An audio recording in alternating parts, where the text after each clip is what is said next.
André, tu és cartunista, és ilustrador e és de profissão arquiteto.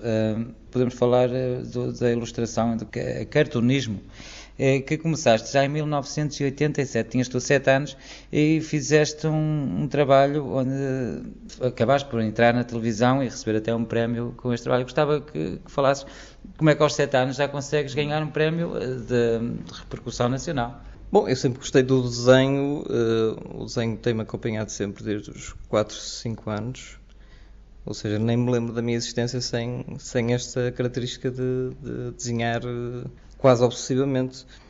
E, portanto, aos 7 anos concorri a um programa que era a Hora de Lecas, que muitos da minha geração devem se lembrar, e que era sobre o tema Primavera e que nessa altura ganhei o segundo prémio que equivalia a uma bicicleta e portanto para mim foi o primeiro prémio de desenho que tive. Qual foi o desenho? O que é que estava lá explícito? Confesso que já não me lembro muito bem do desenho, mas sei que era algo alusivo à natureza, com muitas árvores, enfim, era um típico desenho infantil. É bem dizer, foi a tua primeira consagração pública. Sim, posso dizer que sim. Quer dizer, para mim foi uma surpresa, não é? Ver-me na televisão numa altura em que existiam apenas 2 canais, apenas apareceu na televisão e para mim foi uma surpresa, até porque não me tinham avisado, não é? Eu tinha que estar atento ao programa e na altura fiquei bastante surpreendido. E portanto foi um bom começo.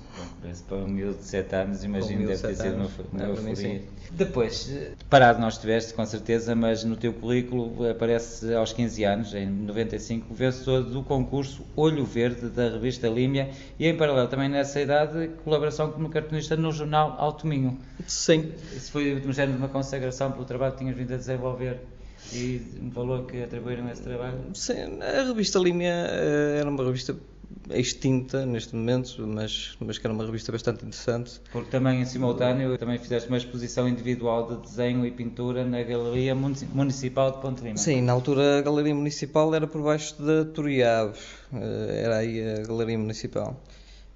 Foi aos 17 anos, foi a minha primeira exposição, sobretudo com arte figurativa, alusiva a Ponte Lima, sobretudo. E dentro nessa fase fui colaborando com a revista Límia, que entretanto acabou.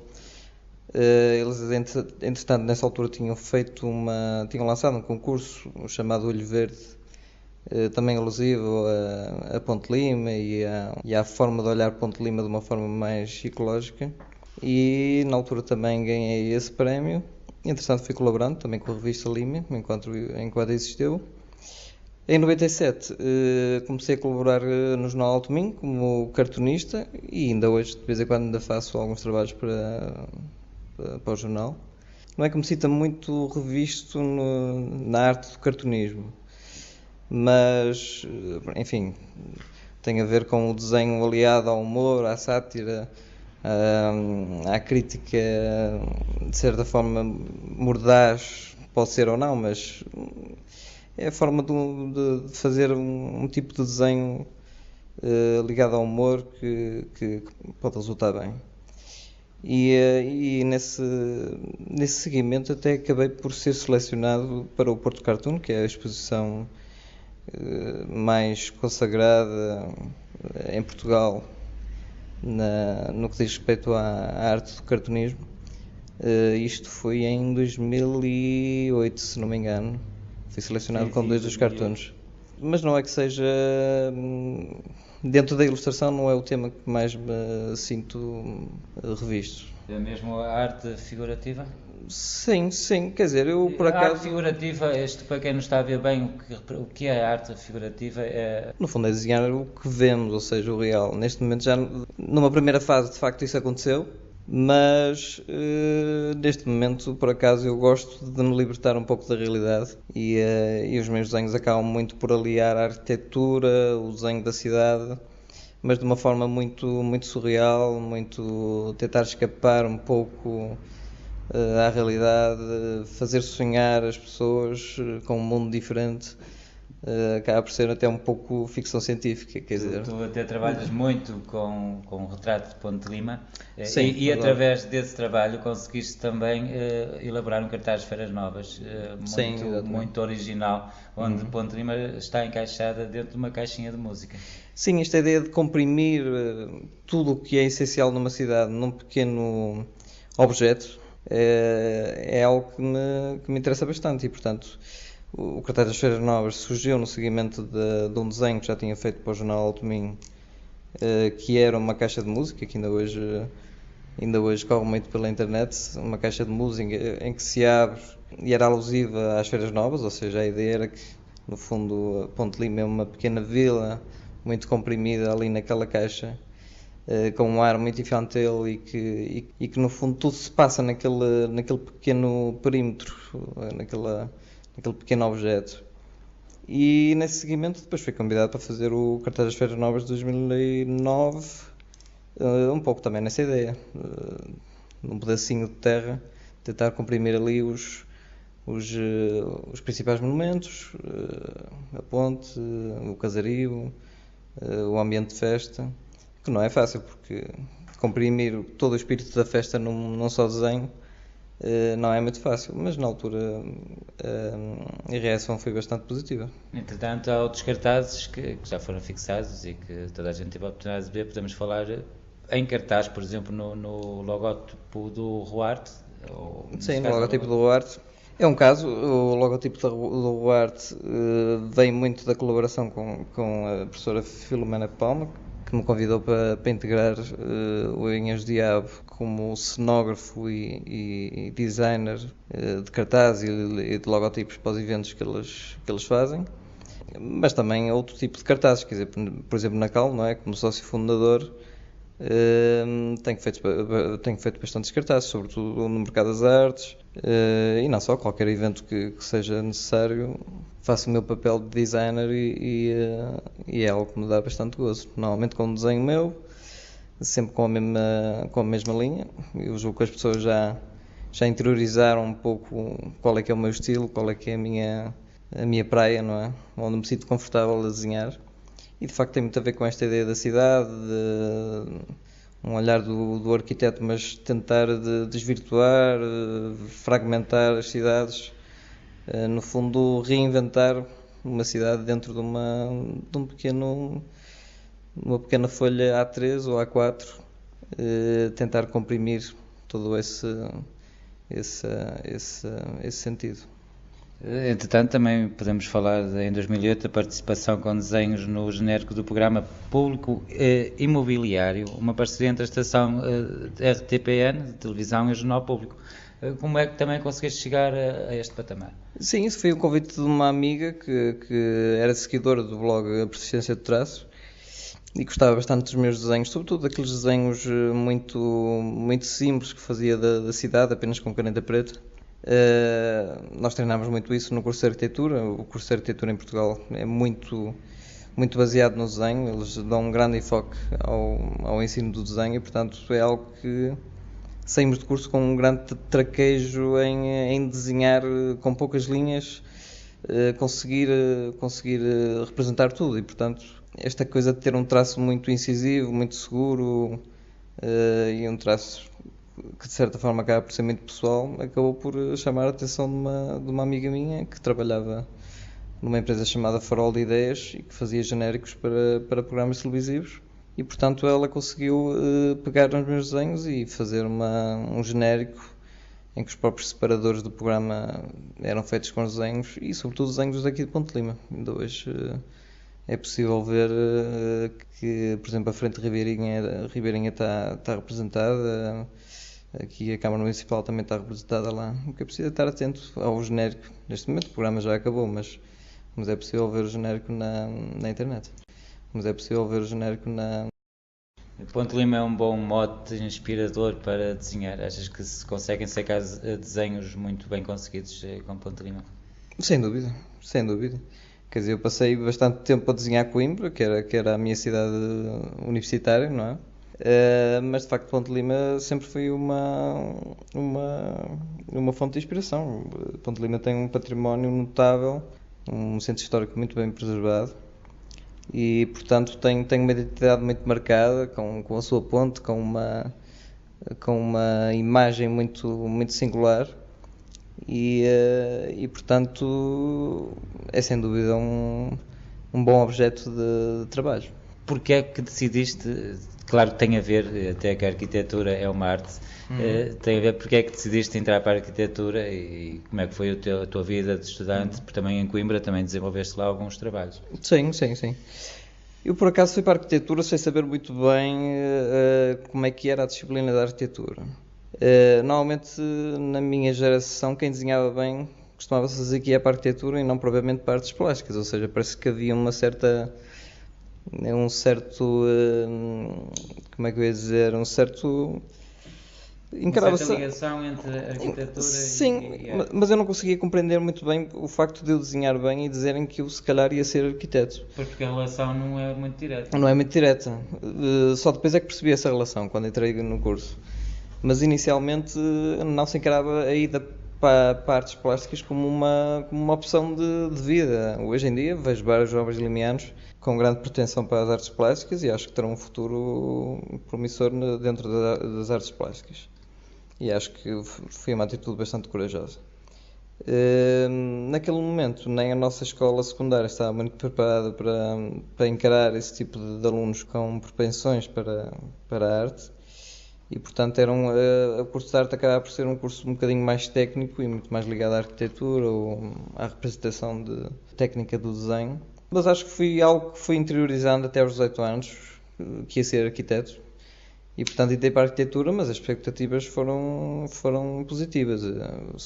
O curso superou as expectativas e, portanto, o curso de arquitetura é um curso que alia psicologia com sociologia, desenho, matemática, portanto está tudo um pouco interligado, quer dizer, e é uma disciplina de bastante responsabilidade. Achaste as expectativas que levavas do curso, pensavas que era mais desenho e menos áreas específicas, matemática? Sim, eu se calhar nem tinha uma ideia especial e, portanto, por isso mesmo é que se calhar me surpreendeu. De facto tem muito desenho, o que foi bom, mas esta ideia de imaginar o espaço, a forma antes dela ser concretizada, era algo que já me fascinava antigamente, não é? Antes de entrar no curso. Até porque até havia nas papelarias aquelas pequenas casas portuguesas que uma pessoa comprava e recortava e montava as 12 casas que correspondiam às 12 províncias de Portugal, o Algarve, Minho. E, portanto, isso já tem a ver um pouco com a arquitetura e uma ligação a esta coisa de sair do papel e ver depois em 3D o resultado construído. Mas é uma arte bastante complexa, que lida com muitas áreas. Mas isso também é o fascinante na arquitetura.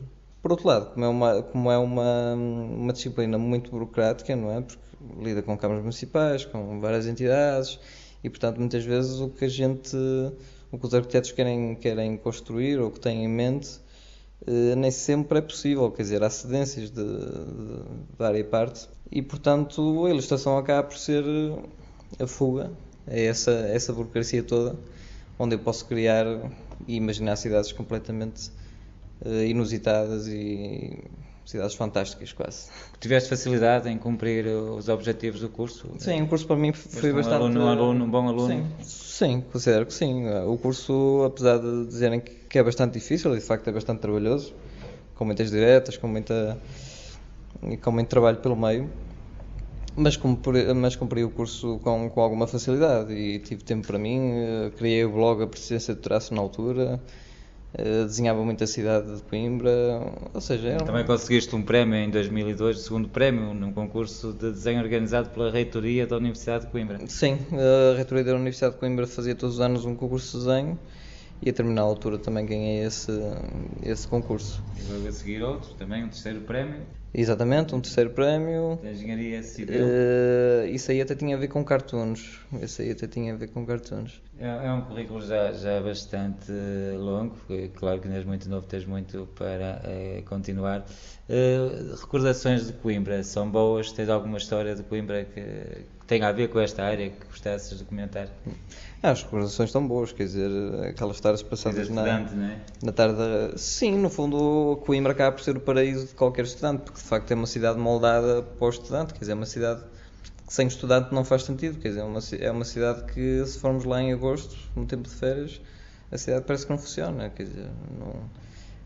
E portanto é a cidade universitária por excelência em Portugal. É uma cidade histórica, é uma cidade onde havia tempo para a cultura também. E portanto esta ideia de criar também este tipo de associações aqui em Ponte Lima, a comunidade artística limiana, eu considero que estamos a viver um período até bastante entusiasmante em termos de trabalho de jovens limianos que no espaço de 2 ou 3 anos criam a cal, criam o dupla face, que o Unhas de Diabo aumenta a sua produção substancialmente. É uma geração de ouro que surgiu. Não sei se é uma geração de ouro. A nível cultural, a nível é uma geração artes. Que se calhar tomou como opção regressar às raízes. Muitas vezes não foi premeditado, é mesmo até pode ser por desemprego, pode haver esse caso. Mas querem fazer coisas pela terra e de facto a união fez a força e estou muito entusiasmado com o futuro de Ponte Lima, porque acho que esta nova geração acho que tem muito para dar mesmo. Será uma nova onda, uma lufada de ar fresco para o limianismo? Isso foi uma onda que já existiu, teve parado há alguns anos, se calhar o limianismo está a regressar. Eu acho que sim. Eu acho que numa altura em que se fala tanto desta coisa da perda de identidade e da globalização, por outro lado, há uma nova geração que tenta reencontrar as suas raízes e o verdadeiro espírito da cultura limiana, o espírito do lugar, mais do que se calhar a geração dos nossos pais, que parecia que a determinado parece que perderam um pouco o fio à meada. Mas acho que nós não. Nós temos um grande respeito pelos artistas mais velhos, que parece que já não tinham o seu espaço e muitos deles ainda estão vivos. E tentámos dar o espaço também a eles e portanto também é uma forma de comemorar, de dar mais visibilidade a esses artistas mais velhos, que alguns poderiam estar um pouco no esquecimento. Eu julgo que alguns estavam um pouco no esquecimento, ou pelo menos já não se reviam tanto na comunidade em que se inseriam, ou se calhar não lhes davam o espaço devido. E eu noto que esta nova geração, como acontece em Portugal inteiro, quer dizer, eu acho que há um grande respeito pelos fadistas antigos, há um grande respeito, há uma onda de grande procura e exaltação de uma certa identidade que parece que estava um pouco perdida. Mesmo esta ideia dos jovens quererem ir para o centro da cidade, que eu julgo que há agora um movimento sobretudo no Porto e cidades mais históricas, esta ideia de tentar sair da periferia e ir para o centro da cidade tem um pouco a ver com isso, que é no centro da cidade, no centro histórico, que encontram a alma da cidade, da vila.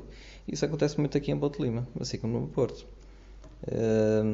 Na periferia não, a periferia é incaracterística, quer dizer, a periferia de Ponte Lima tanto podia ser a periferia dos Arcos de Valdevez como poderia ser não tinha identidade, do Porto, não tem identidade. E portanto, exceto uma freguesia ou outra com os mosteiros. Sim. E portanto acho que o ciclo acho que se está a inverter e eu acho que estou bastante entusiasmado com o que poderá acontecer no futuro. A crise, as dificuldades também unem as pessoas, mas não terá a ver com a crise? Esta ideia de voltar para o centro histórico? Será que era uma necessidade que os jovens tinham de se emanciparem culturalmente e artisticamente? Essa lacuna que havia, os jovens deitaram mais à obra e temos que andar para a frente porque isto assim não pode ser, foi um pouco também esse sentimento? Que, no caso de Ponte Lima, quer dizer, por um lado, a política cultural foi bastante empolada e muito preenchida, mas com uma cultura que os jovens não se reviam. Será que portanto, blogs como o teu, porque já tiveste blogs, lançar para o ar ideias antes de as concretizar, partiu de visionários, por exemplo, alguém que tinha visões e gostava que fosse e começou a dar ideias e surgiu também? Sim, eu acho que tem um pouco a ver com isso. Claro que depois tem que haver sempre alguém que seja o pioneiro, ou seja, o que dá o primeiro passo. E nisso aí acho que não fui eu, quer dizer, eu tinha o blog, por exemplo, o blog Arquitetura Ponte Lima, que eu procurei lançar uma discussão sobre a arquitetura e o urbanismo em Ponte Lima, porque acho que ainda hoje existe uma falta de discussão acerca do tema. E portanto eu tentava lançar ideias, a minha opinião vale o que vale, mas lançava a minha opinião, o que interessa é que houvesse discussão. Mas esse blog deu-se lema, podemos falar um pouco acerca disso. Esse blog teve muitos participantes e algumas críticas, até virou quase Sim. um bloco de crítica. Sim, de certa forma. muito De certa construtivo. forma. Não, a ideia era ser um blog construtivo, quer dizer, da minha parte eu vim para Ponte Lima, portanto queria fazer coisas e portanto queria com toda a inocência, não é? Claro que a determinada altura, pronto, uma pessoa dá a nossa opinião, uns concordam, outros não concordam. Umas coisas foram seguidas, outras nem por isso. Enfim, o blog entretanto foi perdendo alguma força, mas a qualquer momento poderá sempre ser reativado. Mas através do blog houve alguma coisa, pelas críticas que estavam lá expostas, houve alguma coisa que mudasse em Ponte Lima? Não me parece, não me parece. Eu, por exemplo, escrevi bastante sobre o Real, sobre a nova periferia de Ponte Lima, e claro, nem sempre as ideias foram seguidas, mas também a minha opinião vale o que vale, não é? Nunca chamo política para estas reportagens, porque política não... Acho que não é adequada para fazer política, mas há sempre coisas que nós, como cidadãos e como pontelimenses ou limianos, achamos que está bem, certo ou errado. Eu, por exemplo, também não gosto de ver aquela relva no lugar onde está o areal, Sim. onde deveria estar o areal. Foi um dos pontos que tu também discutiste no teu blog. Há outros pontos, não sei se queres comentar em rádio ou não, mas há outros pontos que não estás tão de acordo.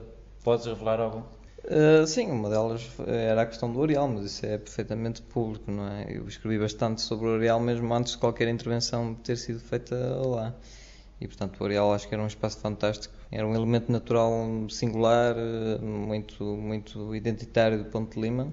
Até podemos falar dos escritores, todo poetas, escritores Sim. que escreveram sobre o Rio Sim. Lima, contemplavam também o areal, a cor da areia, O Areal, a cor da areia, a luminosidade, a frescura, o lado as bucólico. lavadeiras. Sim, o lado bucólico que é aquela paisagem e aquele elemento natural que no fundo enquadrava a ponte. Claro que hoje em dia, num território que é eminentemente verde, colocar mais verde no fundo é retirar força a um elemento que de facto eu acho que eu pelo menos não conheço em Portugal nenhuma vila do interior com um elemento natural daqueles, portanto acho que Pois porque agora Ponte Lima na parte do rio, de Ribeirinha, das margens do Rio Lima, confunde-se com barca e confunde-se com barcos. Barcos até tem lá uma sim, parte de areal que certa Ponte Lima forma, já não tem. até diria que o próprio Rio Lima está-se a tornar um sério concorrente às lagoas de Bertianos, porque a paisagem está a começar a ficar um pouco similar.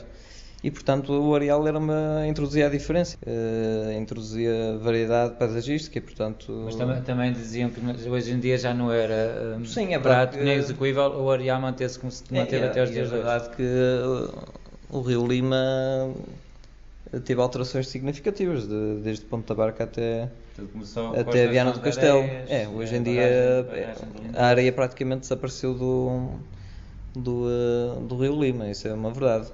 Mas no fundo também, quando se força a criação do verde, também se pode forçar a criação do areal. Quer dizer, o areal acho que tem que fazer Posição de jus. areias. Sim, eu acho que o areal tem que fazer jus ao nome, não é?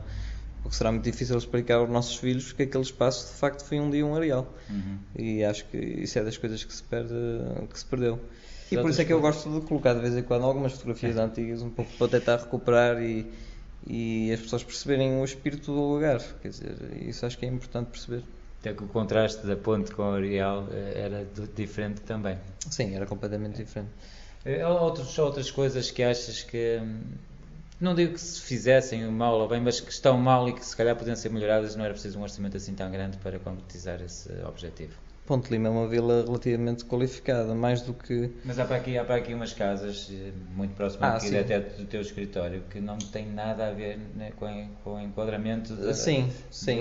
da zona histórica de Ponte Lima. Sim, mas já são prédios com os seus 40 ou 50 anos, não é?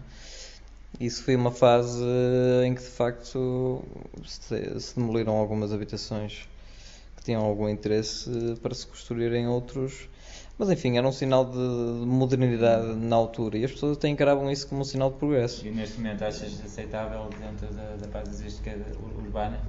Apesar de tudo, mantendo as cestas e tal, e as tonalidades, os mesmos materiais, julgo que poderia haver em certos casos um pequeno rearranjo de fachada, mas isso também tinha que partir muito da vontade do próprio proprietário, de perceber que de facto a casa dele não está compatibilizada com a envolvente.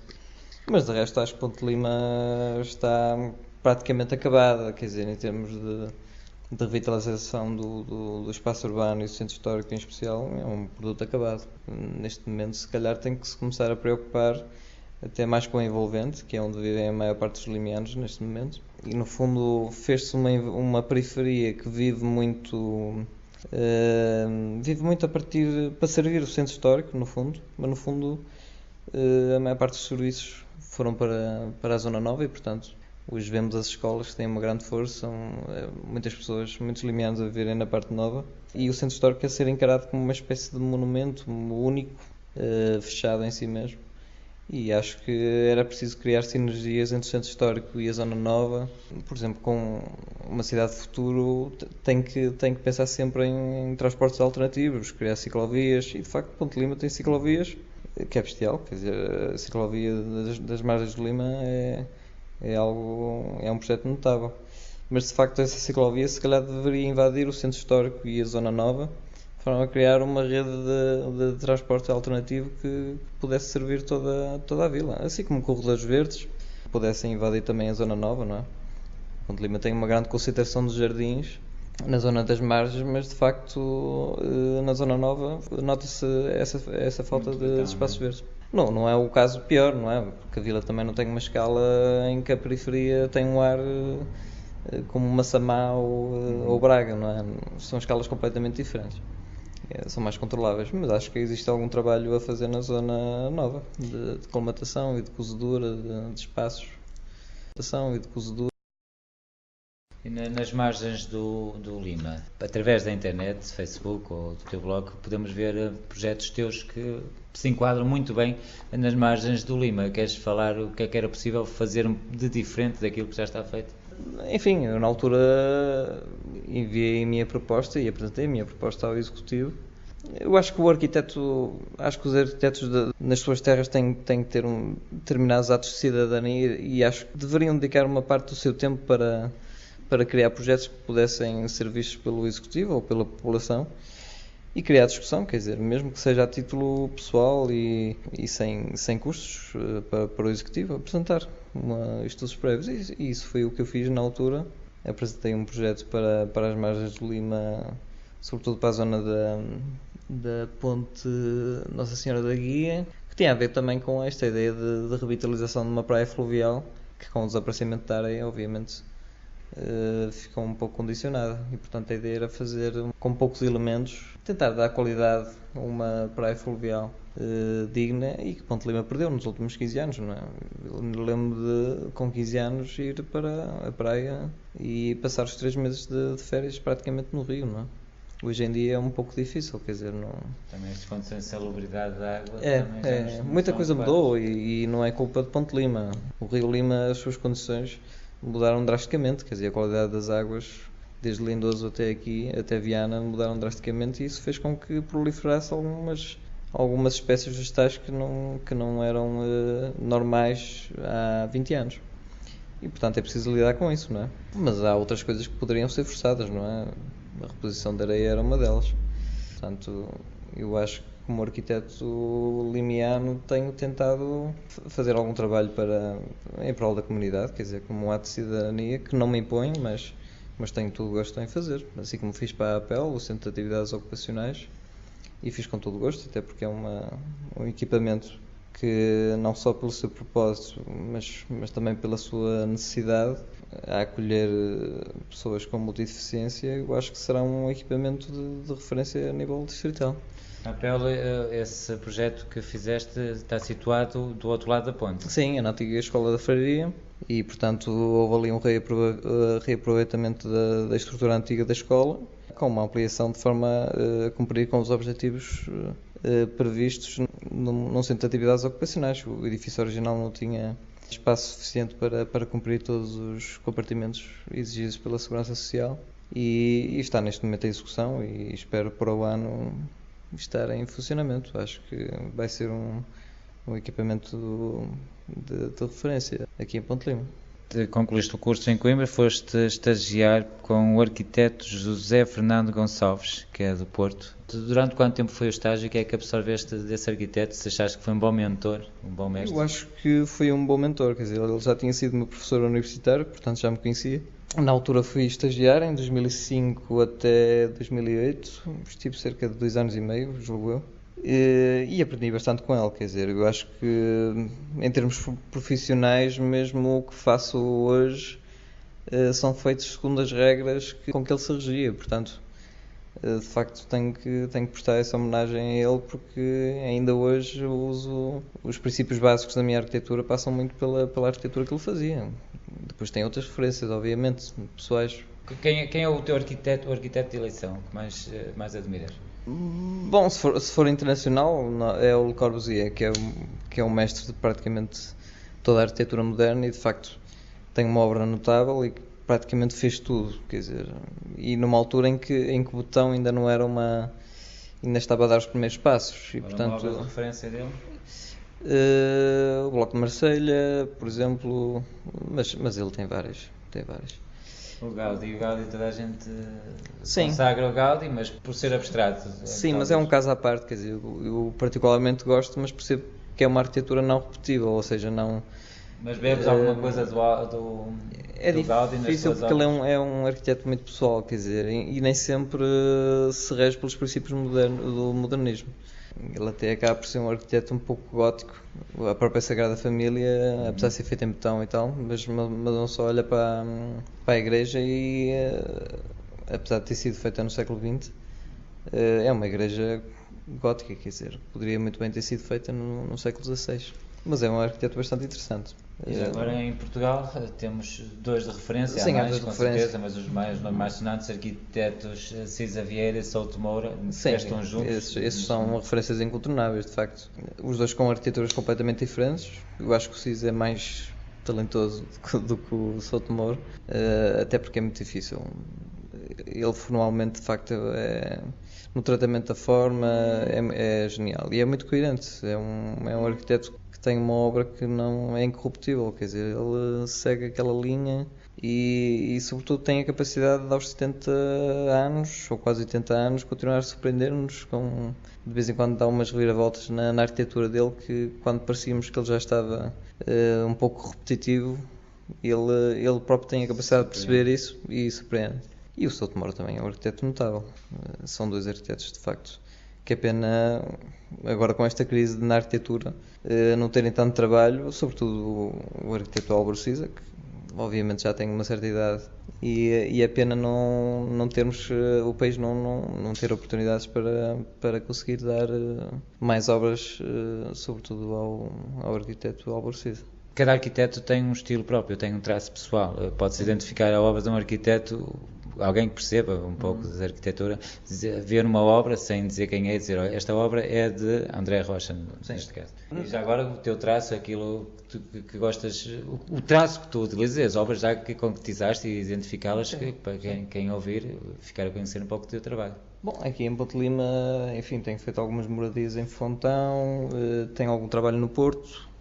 Aliás, as minhas primeiras obras têm sido no Porto, ainda hoje continuo a ter algumas coisas no Porto. Obras acabadas, para já ainda não são muitas, algumas recuperações, sobretudo ali no Largo da Além da Ponte. O Centro de Atividades Ocupacionais, enfim, está a meio caminho de ser acabado. Obras acabadas tenho uma no Porto, uma em Fontão. Antigamente não sei como é que era, mas sei que hoje em dia um arquiteto, quando projeta uma casa, não projeta só a forma da casa e as repartições da casa, projeta também o próprio mobiliário. Uma Sim. casa por todo, uma casa que tipo chave na mão, mas já mobiliada, com espelhos, com tudo acabado. Sim. Isso depende muito do cliente, mas nós temos um certo gozo em ir ao pormenor muitas vezes da própria maçaneta da porta. Não é que seja muito habitual, mas de facto o trabalho do arquiteto passa muito por desenhar a forma e depois desenhar todo tipo de mobiliário se o cliente quiser, roupeiros, mobiliário da cozinha, Enfim, nós fazemos muito trabalho de desenho de carpintaria. E onde é que está aí o teu traço original, no meio disso tudo? Uma pessoa tenta, de facto, na arquitetura não é como na ilustração. Estamos muito mais presos em relação a regras, a leis, e portanto nem tudo é possível. E portanto isso condiciona muito. E confesso que na arquitetura tenho mais referências do que propriamente na ilustração. Na arquitetura tenho muitas mais referências. Souto de Moura, Nuno Brandão Costa, o José Fernando Gonçalves, com quem estagiei. Mas não é assim tão fácil termos uma linha muito própria. Eu espero estar a criar uma linha própria, mas acho que as próprias pessoas é que têm que depois avaliar isso. As pessoas é que têm que depois... Eu inicialmente comecei a trabalhar com o meu colega António Ildefonso, também arquiteto. Chegámos a fazer alguns concursos logo no início da carreira, quando saímos dos estágios. Saímos os dois ao mesmo tempo. Logo o primeiro concurso que fizemos fomos premiados em Itália, num concurso organizado pela cidade de Ponzano, que era perto de Florença. Era um concurso para uma creche de 80 concorrentes, ficámos logo em terceiro, portanto foi logo ali um início também promissor. Claro que, pronto, um terceiro prémio é um terceiro prémio, recebemos aquele dinheiro, mas o primeiro é aquele que constrói, não é? E, infelizmente não conseguimos chegar a esse ponto. Depois ainda concorremos a alguns para aqui em Portugal, sobretudo Já aqui em estudos escolares. 2010, participaram na Conferência Jovens Arquitetos Premiados Internacionalmente. Sim, isso tem a ver com o facto de termos ganho esse tal terceiro prémio em Itália. Fomos convidados pela Ordem dos Arquitetos para uma conferência de Jovens Arquitetos Premiados Internacionalmente, no qual participamos, eu e o meu colega, com essa creche perto de Florença. E essa creche foi construída? Foi construída, mas como ficámos em terceiro lugar, quem faz a obra acaba por ser o primeiro lugar, portanto, o terceiro lugar, apesar de estar perto, há sempre aquela frustração de não ter conseguido chegar ao primeiro, não é? Ou ficar em segundo lugar. Mas também houve outro em Portugal, também ficámos em terceiro ou quarto lugar, que também foi assim um pouco frustrante, mas é complicado. E de facto em Portugal há muito bons arquitetos, sobretudo na nova geração. É pena o país não estar a dar essas condições para esses jovens darem ao país esse talento. Há também a ideia que o arquiteto é muito mais caro do que se fosse propriamente um engenheiro, já que o projeto mais ou menos idealizado, o engenheiro faz os traços que a pessoa pensa que gosta ou que quer, e o arquiteto é um pouco mais caro. Onde é que está a diferença de um arquiteto e de um engenheiro? São os arquitetos é que fazem arquitetura. Portanto, apesar dos engenheiros terem feito arquitetura até determinado ponto, obviamente tenho consciência que eles cediam um pouco mais ao gosto do cliente. Nós tentamos, é assim, o arquiteto também tem esta fama de ser muito impositivo e muito egocêntrico e querer levar a ideia dele e passar por cima do cliente, esquecendo-se que não é ele que vai viver na casa, não é? E portanto temos que ser, de certa forma, temos que encontrar um determinado equilíbrio, não é? Que eu penso que tenho conseguido. Normalmente tenho as ideias, mas tento fazer com que o cliente adira às minhas ideias, isso aí é essencial. O engenheiro, sobretudo, tem que fazer as especialidades, a parte estrutural, a parte técnica. No fundo, nós fazemos a carroçaria e o engenheiro faz a máquina que faz com que aquilo se aguente e aquilo funcione. Às vezes entram em confrontos porque o arquiteto idealiza a forma de tal maneira que o engenheiro diz que não é execuível, que não pode, mas se calhar até é, só que o engenheiro não desenvolveu a técnica que consiga. As coisas são execuíveis, é tudo uma questão de custo. Aquilo pode ser execuível, mas de facto tem que levar um determinado tipo de ferro que torna inviável ou torna caríssimo, ou tem que ser importado da Alemanha um determinado vidro que é curvo e não sei o quê.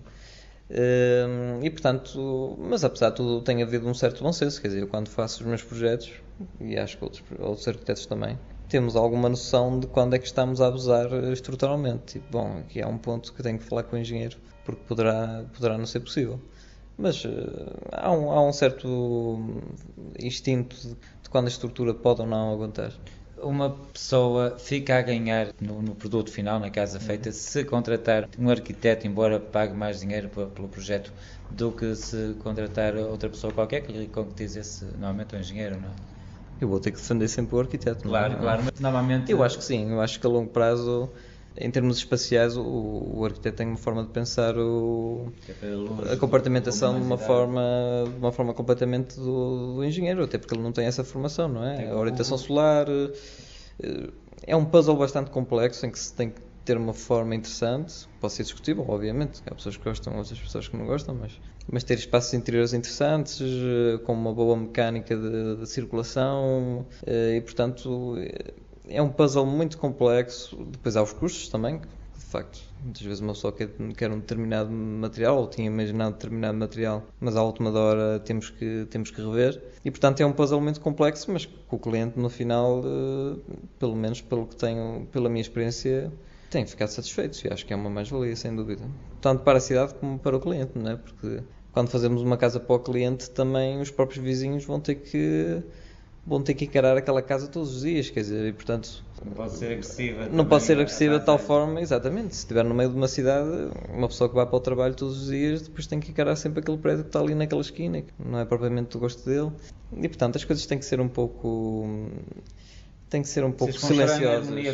Tem que haver uma certa harmonia, quer dizer, esta ideia de ser muito egocêntrico e de tentar fazer uma forma espetacular para, no fundo, gerar a atenção sobre o próprio arquiteto, não é uma coisa que me agrade muito, porque acho que a cidade depois fica a perder, quer dizer. Agora, há arquitetos que são contratados para fazer algo especial, não é? Como o Remo Koolhaas na Casa da Música, mas aí há mesmo a intenção da cidade de criar um objeto especial que seja publicitado e que consiga gerar atenções sobre a cidade, não é? Mas aí é uma política completamente diferente. E falaste há pouco que já há muitos mais colegas que tiraram o curso de arquitetos. A conjuntura atual, social e política, não está boa, muita gente a emigrar à procura de emprego.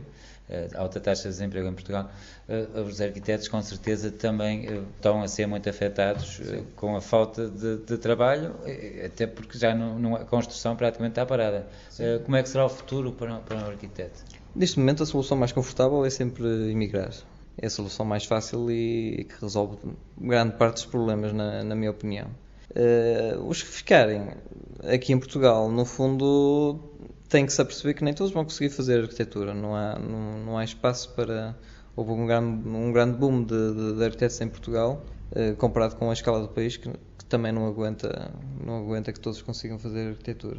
E, portanto, a solução para os arquitetos aqui em Portugal passa muito por tentarem entrar noutras áreas, quer dizer, ou serem criativos, tentarem ser inovadores, empreendedores, mas no fundo, e até pode ser dentro da área da arquitetura, mas dentro da arquitetura pode haver várias vertentes dentro da imprensa, multimédia, etc. E portanto eu vejo colegas meus que muitas vezes acabam por ir para um ramo da arquitetura, mas mais ligado ao cinema, em que acabam por virar realizadores, em que a arquitetura acaba por ser o tema essencial, e depois há outros que acabam por enveredar. Pode fazer cenários? Pode fazer cenários, aliás a cenografia, embora o teatro, toda a cultura neste momento também está a ter cortes, mas... Há bocado não falámos, mas também fizeste o cenário para a peça de teatro do Inhas de Diabo, do Atabarca do Inferno, que foi feita no Areal. Sim, tenho colaborado com Inhos Diabos, sempre que me pedem alguma cenografia, algo ligado ao design, eu normalmente tenho ajudado, e de facto aquilo é arquitetura. Assim como o mobiliário também é arquitetura. Eu também tenho feito algum mobiliário e, portanto, existem várias ideias que um arquiteto pode abarcar. Acho que é o futuro de um arquiteto, a criatividade, o trabalho artístico, desenvolver novos conceitos. No fundo, o arquiteto é um criativo que poderá fazer arquitetura ou não, mas os instrumentos que nos dão para fazer arquitetura, ou seja, no curso, dão-nos as ferramentas e é um método, e esse método pode ser aplicado noutras vertentes. Esta coisa da experimentação, isto não está a resultar, experimenta-se outra vez, isso aí é aplicado em outras áreas, e portanto vemos arquitetos na música, vemos arquitetos na imprensa, quase como jornalistas, e portanto é uma questão de ter criatividade e tentar puxar também por outros gostos, ou tentar aliar gostos. No fundo acaba por ser um processo muito pessoal de cada arquiteto. Tem que encontrar o que poderá fazer para além da arquitetura e tentar aliar isso tudo numa outra ideia de negócio. É uma possibilidade. Numa outra ideia de negócio. Achas que uma pessoa deve ser artista para ser arquiteto, ou depois de arquiteto se torna um artista, ou só os artistas é que são bons arquitetos? Eu acho que as coisas se calhar são indissociáveis, quer dizer, há arquitetos que largaram a arquitetura para serem belos pintores, como o Nádir Afonso, que já tem 90 anos, que não aguentava a arquitetura, quer dizer, e no fundo eu olho para a arquitetura dele e de facto ele fez algumas coisas interessantes, mas o processo da arquitetura é muito desgastante, lida-se com muitas pessoas, com muitas entidades, e eu percebo que a pintura dá essa liberdade, embora em termos económicos pode não ser um incoming imediato, portanto demora o seu tempo. No meu caso, eu continuo a fazer ilustrações como escapa à arquitetura, mas como poderei fazer outro tipo de coisas e há outros projetos em mente, mas neste momento, até pelo impacto e a publicidade que tive ultimamente, sobretudo quando saí na secção do público, o P3, em que deram enfoque aos meus trabalhos, foi bastante motivador para continuar a trabalhar. Eu espero no próximo ano, espero ter tempo para me dedicar um bocadinho mais à ilustração, até porque tenho muitas ideias que neste momento não estou a conseguir concretizar e espero ter um tempinho para isso. Resumindo, um arquiteto é um artista. É um artista, mas enfim, essa questão é muitas vezes colocada, se a arquitetura é arte ou não é. Também se pode ver as coisas dessa maneira. Por exemplo, Souto Moura defende que a arquitetura não é arte, a arquitetura é arquitetura. A arte tem uma liberdade que a arquitetura não tem. E eu acho que isso é a única diferença da arte para... Sim, mas cada obra de um arquiteto é única. É única, isso é. Eu acho que... Gaudí podemos dizer que é obras de arte. Sim, de certa forma aquilo tem algo mais de escultural do que propriamente da arquitetura. Mas a escultura tem muito a ver com a arquitetura, está-me a esquecer agora da escultura, e o próprio arquiteto César Vieira faz muitas esculturas, tem muito a ver. Continuamos a moldar uma forma, não é? Em 3 dimensões. E parece que não, mas o conhecimento em arquitetura, quando é aplicado na escultura, na ilustração ou na pintura, pode dar resultados bastante interessantes que quem estuda apenas artes plásticas não tem. Temos um conhecimento da cidade, de olhar para os edifícios, que provavelmente o olhar de um artista plástico não está tão treinado porque não estudou arquitetura e não estudou a cidade e o urbanismo. Quando é que os limiares vão ter a oportunidade de ver uma exposição com as tuas ilustrações? A última exposição que fiz foi no SA Bar Galeria, a convite do Nuno Velho. Tem feito um trabalho bestial. Tem feito um trabalho bestial na plataforma independente. E eu funciono um pouco assim, quer dizer, muitas vezes tenho que me pressionar com uma data para eu, na altura, ter os desenhos. E de facto foi o que aconteceu nesta última exposição, a convite do Nuno Velho. Sinceramente não sei, queria ver se começava a preparar uma série de desenhos que tenho em mente, com um determinado tema, que me está a apetecer explorar. Durante este ano provavelmente já não vou conseguir, mas para o ano, para o fim do próximo ano, espero ter a exposição, pelo menos trabalhos para conseguir fazer uma exposição condigna. Eu julgo que sim. A obra da tua vida, a obra que tu mais almejavas fazer, uma obra que tu não querias morrer, não querias desaparecer deste mundo, sem a concretizar? Essa é sempre a próxima obra, quer dizer, porque a obra que passa já lá foi. Pois era aquele momento, não é? Exatamente, a próxima obra é sempre a melhor e, portanto, eu acho sempre que, embora as pessoas muitas vezes gostem muito de uma obra, a minha, aquela obra é espetacular, ou aquela ilustração que tu fizeste da caixinha de música, que já tem 10 ou 12 anos, ainda continuam a falar-me daquilo. Sim. E eu às vezes fico um pouco... Eu quero que a minha próxima obra seja melhor, não é? Tento sempre superar a mim mesmo, mas isso é enfim, é um desafio que temos que nos colocar a nós próprios, não é? E como arquitetura, alguma coisa que gostasses de construir? Eu neste momento tenho um leque de obras em Ponte de Lima que não são muitas, mas que estou contente com o resultado delas, tanto na reconstrução, gosto bastante da obra do Centro de Atividades Ocupacionais, acho que ficará uma boa peça de arquitetura. Enfim, eu tenho estado satisfeito, claro que nós como arquitetos somos sempre mais ambiciosos. Eu buscar aquela obra que tu achas que não vai ser fácil concretizar, mas que querias mesmo concretizar. Não tenho uma em especial, mas obviamente gostaria de ter uma obra um pouco mais arrojada e que tivesse um serviço, e que fosse serviço público, sobretudo, que as pessoas conseguissem. Será a tal praia fluvial no Rio Lima? Sim, por exemplo, mas havia outro tipo de edifícios que gostaria de ver feitos, sobretudo edifícios públicos, que são aqueles em que as pessoas visitam diariamente e, portanto, era a oportunidade de termos a população toda a usufruir do equipamento nosso, não é? Que isso não acontece nas moradias, não é? São edifícios particulares. Enfim, é uma questão de esperar. André, só então desejar muito sucesso muita boa obra e uma consagração de tudo aquilo que tens feito até aos dias de hoje e aquilo que virás a fazer. Muito obrigado, e a todos os limianos que estão a ouvir-me neste momento. Muito obrigado.